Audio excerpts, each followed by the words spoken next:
देखिए, जिन बातों का आप जिक्र कर रहे हैं वो तस्वीरों में दिख भी रहा है। जब ये बैठक होती है, बैठक खत्म हो जाती है, तो बघेल निकलते हैं वडिंग के साथ ही उनकी गाड़ी में बैठकर। तो ये तो मोटा मोटी तय है कि कांग्रेस ने अगर वडिंग को चेहरा बनाया है, यानी कि संगठन की जिम्मेदारी अगर वडिंग को दी है, तो कांग्रेस अपने इस फैसले पर कायम है। अब चन्नी जितना परेशान कर रहे हैं, जितना मुश्किलें पैदा कर रहे हैं, अब उससे आगे निकलने की बात है। अब संगीत जी, यही देखना होगा कि कांग्रेस इससे आगे निकलेगी कैसे, इस समस्या का हल ढूंढेगी कैसे। देखिए, कांग्रेस काम नहीं कर रही और भारतीय जनता पार्टी बहुत अच्छा काम कर रही है पंजाब में। भारतीय जनता पार्टी बहुत अच्छा काम करते हुए दिख रही है अपने संगठन को। आप लोग गलत मुस्कुरा रहे हैं। ये बात तो ठीक ही कर रही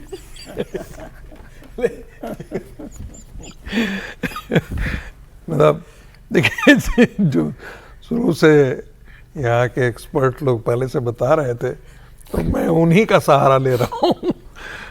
हर्षवर्धन जी कह रहे थे कि उनका लेन चेंज होने वाला है, कुछ समय की बात है। तो इसका मतलब कि भारतीय जनता पार्टी बहुत सीरियस है पंजाब चुनाव को लेकर के। मुझे जो जानकारी मिली है कि अमित शाह जी ने तय कर रखा है पंजाब में इस बार भारतीय जनता पार्टी चुनाव जीतने के लिए लड़ रही है, चुनाव जीतने के लिए जाएगी। अब उसमें आम आदमी पार्टी से पहले कितना टूट करके आता है, कांग्रेस से टूट करके कितना आता है, लेकिन आज के दिन में वो सुखविंदर सिंह बादल का जो सेकंड फिडल जो कहते हैं वो प्ले करने की तैयारी में नहीं है। इतना बहुत साफ है कि भारतीय जनता पार्टी कांग्रेस के कुछ मित्रों, आम आदमी पार्टी के मित्रों को लेकर के और चुनाव में जा रही है। तो मुझे साफ साफ दिख रहा है कि चन्नी साहब जो है अब कांग्रेस पार्टी में बहुत दिनों तक नहीं रहने वाले हैं। चन्नी साहब, रंधावा साहब, उनके साथ जिससे साथ तो लोग हैं, और ये टूट फूट जो है वो सिर्फ यहीं तक नहीं होगी, टूट फूट होगी तो बहुत नीचे तक जाएगी। वर्टिकल स्प्लिट हो सकता है कांग्रेस पार्टी पंजाब के अंदर। और दूसरी बात ये कि इसको इग्नोर करना कांग्रेस के लिए भारी पड़ेगा, क्योंकि 17% जो है वो दलित सिख वहां पर वोट है। और बेशक चन्नी हार जाए, लेकिन वो अपनी आइडेंटिटी को लेकर के बड़े सतर्क हैं। और कई ऐसे लोग, पंजाब के लोग बातचीत कह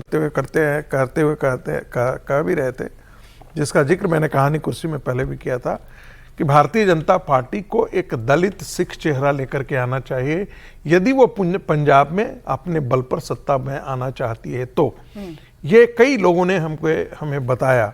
अब चूंकि पंजाब की राजनीति को बहुत ज़्यादा जो है भारतीय जनता पार्टी जो है वो अभी तक पेनिट्रेट नहीं कर पाई है, तो देखना होगा कि आने वाले दिनों में क्या कुछ निकल करके आता है। कितने आम आदमी पार्टी से टूटते हैं, कितने। देखिए, अकाली दल टूट फूट होगी, ये रुकेगी नहीं। मैं फिर आपसे वो कह रहा हूं, अकाली दल में भी टूट फूट होगी और आम आदमी पार्टी में भी फूट होगी।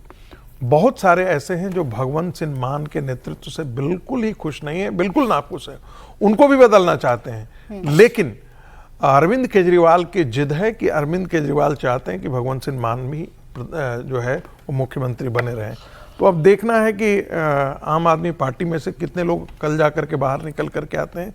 मुझे लगता है चुनाव आते आते 4 महीना पहले आप देखेंगे कि जोरदार तरीके से लोगों का हृदय परिवर्तन होगा और लोग दूसरी पार्टियों की तरफ जाएंगे। यानी फर्क साफ है। एक बार फिर से हर्षवर्धन जी, पंजाब जहां बीजेपी सिर्फ अपनी जमीन को तलाशने की कोशिश करती है, वो बीजेपी मजबूती के साथ अपनी तैयारी करती हुई नजर आ रही है। और जहां कांग्रेस मजबूत दिखती रही, एक बार फिर वो स्टेट साबित हो सकता है पंजाब की बनी बनाई बात कैसे बिगड़ती है, या जीता जिताया चुनाव कैसे हारते हैं, ये कांग्रेस को देखकर सीखें। नहीं, ये मुश्किल तो एक बड़ी है। अगर कांग्रेस पार्टी इतना, मतलब ये कह सकते हैं कि भाई अगर चन्नी और रंधावा ने विद्रोह किया तो कांग्रेस का हाईकमान क्यों दबे उनके सामने। लेकिन उसका दूसरा पहलू है कि राजनीति तो सब कुछ अपने जो अभीष्ट है उसको हासिल करने की होती है ना। ये तो होती नहीं कि अच्छा हमने ये किया या नहीं किया। हाँ, अगर आप उनको बाहर निकाल के चुनाव जीत लें, इतना बढ़िया दिखे तो बड़ा अच्छा है। लेकिन जो पंजाब की लाइन ऑफ लीडरशिप है उसमें साफ दिखता है कि अगर ये दोनों एक साथ निकल गए तो फिर मुश्किल होगी। इनके साथ जो विधायक हैं वो अगर चले गए तो मुश्किल होगी। और उसका सीधा सा, मैं एक दिन मैंने पहले भी कहा था कि कहीं तेलंगाना ना हो जाए पंजाब में। मतलब अभी मैं ये नहीं मान रहा हूं कि आम आदमी पार्टी इतनी कमजोर हो गई है, भाजपा इतनी मजबूत हो गई है, लेकिन ये ठीक वैसा ही परिदृश्य है जैसे तेलंगाना में भारतीय जनता पार्टी केसीआर को हटाने की स्थिति में दिख रही थी। उसके बाद धीरे धीरे उसमें लगा, उनके अध्यक्ष बदले, उनकी जो लाइन थी वो थोड़ा कम एग्रेसिव रह गई, और अंत में हुआ क्या कि रेवंत रेड्डी की अगुवाई में जो कांग्रेस पार्टी थी वो सत्ता में पहुंच गई। अब यहां सत्ता में भाजपा पहुंचेगी या नहीं पहुंचेगी ये अभी नहीं पता है, अभी बड़ी दूर की कौड़ी है पंजाब के लिहाज से। लेकिन जिस तरह से घटनाक्रम जा रहे हैं उसमें कांग्रेस की स्थिति बहुत कमजोर हो रही, ये बहुत साफ साफ नजर आ रहा है। और इसमें एक बात मैं कह दूं, वो इससे जुड़ी हुई नहीं है, लेकिन हम लोगों ने 1-2 दिन चर्चा की थी, फिर आज वो जरूरी है। सतलुज फिल्म पर जो बीजेपी ने बैन लगाया, या कहें कि बीजेपी ने नहीं लगाया, बीजेपी के शासनकाल में लगाया, तो बीजेपी के ऊपर माना जाएगा, ओटीटी से जो उतरा। आप जरा सोचिए, चाहती तो भारतीय जनता पार्टी क्या कर सकती थी? वो चलने देती और कहती कि भाई इससे हमारा क्या लेना देना। ये तो पूरी तरह से कांग्रेस शासनकाल में हुआ, लेकिन उसका 2 खतरा था। एक खतरा था कि उससे खालिस्तानी भावनाएं भड़कती, जो एंटी इंडिया होता है, एंटी पंजाब होता है, एंटी सिख होता। दूसरा एक और खतरा था बीजेपी के लिए कि उसमें बेअंत सिंह भी लपेटे में आते। मतलब दोनों चीजें जो थी वो उस तरह से जाती। और अभी क्या है कि रवनीत सिंह बिट्टू वो इनकी तरफ से कर रहे हैं, तो सतलुज फिल्म को थोड़ा कॉन्टेक्स्ट में देखने की जरूरत है। और मेरा ये मानना है कि चूंकि बीजेपी को लगा कि चाहे जो हो, लेकिन ये जो खालिस्तान समर्थक भावनाएं हैं वो बढ़े, उसका किसी भी तरह से उसको नहीं होने देना है, और इसीलिए उसको रोका। वरना उसमें सीधे तौर पर भारतीय जनता पार्टी का तो कोई स्टेक ही नहीं है। मान लीजिए उस वक्त अगर पुलिस ने ज्यादती की है तो ज्यादती किसके शासनकाल में हुई? कांग्रेस के शासनकाल में हुई। अब देखिए, लेकिन उसमें एक बात ध्यान रखें ना, बीजेपी जो है अभी रवनीत सिंह बिट्टू के लीडरशिप में चुनाव लड़ने जा रही है। इतनी भली पार्टी तो नहीं है कि कांग्रेस की जो नुकसान हो सकता है उसको रोकने के लिए भारतीय जनता पार्टी सतलुज पर बैन लगा दे। रवनीत सिंह बिट्टू के लीडरशिप में बीजेपी चुनाव लड़ने जा रही है, और रवनीत सिंह बिट्टू का कनेक्ट है बस बेअंत सिंह से, और बेअंत सिंह का कनेक्ट है उस पूरी फिल्म से। तो ये पूरा सर्किल इस तरह से पूरा होता है, और इसलिए पार्टी ने सोचा होगा कि उसमें ये भी हिस्सा शामिल होगा कि आतंकवाद ना बढ़ के खालिस्तान की मांग ना बढ़े। इससे मैं ऐसे मत नहीं कर रहा, वो भी एक हिस्सा हो सकता है, लेकिन उसकी जो फोकस है वो रवनीत सिंह बिट्टू है, और रवनीत सिंह बिट्टू का कनेक्ट सीधा सीधा बेअंत सिंह के साथ है।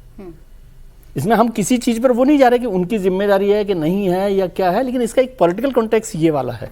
अब देखिए, एक आज ही मैं रिपोर्ट पढ़ रहा था पंजाब में कि पंजाब के गांव में इसकी स्क्रीनिंग हो रही है, और शिरोमणि गुरुद्वारा प्रबंधक कमेटी ने कहा है कि हम इसकी स्क्रीनिंग करवाना सुनिश्चित करेंगे। लेकिन मज़ेदार बात है कि शिरोमणि गुरुद्वारा प्रबंधक कमेटी का चाहे जो भी स्टैंड हो, पंजाब के सिखों की एक बहुत बड़ी आवाज़ निकल कर आती है कि we don't want to go back in that dark age. वो हमारे लिए काला दिन था, हम उस काले दिन में हम लौटना नहीं चाहते हैं। यानी कि वो जो खालिस्तान का जो मूवमेंट है उसके साथ पंजाब की और सिखों की आवाज़ शामिल नहीं है उसमें। अब देखिए सर, पंजाब में तो चुनाव जैसे जैसे नजदीक आएंगे वैसे वैसे मुद्दे भी बदलेंगे। एक नाम और जोड़ लीजिए, अभी यहाँ के जो सिरसा साहब को, सर तो फहरिस्त लंबी होती चली जाएगी। नहीं,